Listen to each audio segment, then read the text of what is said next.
पग किलवा में।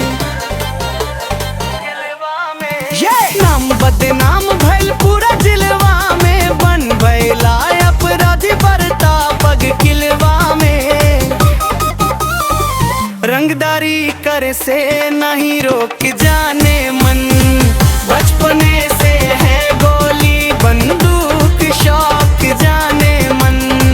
रंगदारी करे से नहीं रोक जाने मन, बचपने से है गोली बंदूक शौक जाने मन।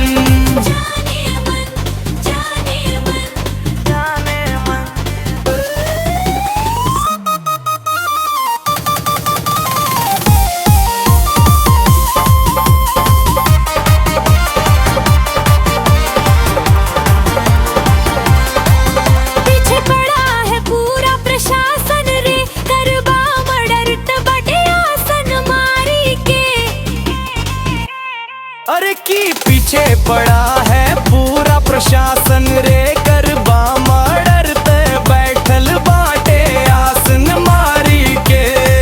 खानदानी काम है ना ही भौक जाने मन, रंगदारी करे से नहीं रोक जाने मन।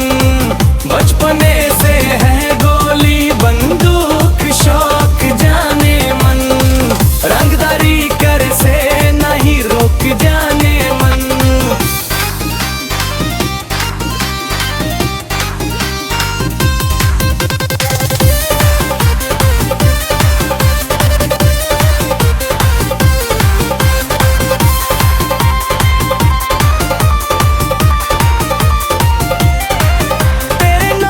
का ही चर्चा है पूरे गांव जवार में, राइटर सावन कश्यप के गिनती अब ही गंवार में। अरे की तेरे नाम का ही चर्चा है पूरे गांव जवार में, राइटर सावन कश्यप के गिनती अब ही गंवार में।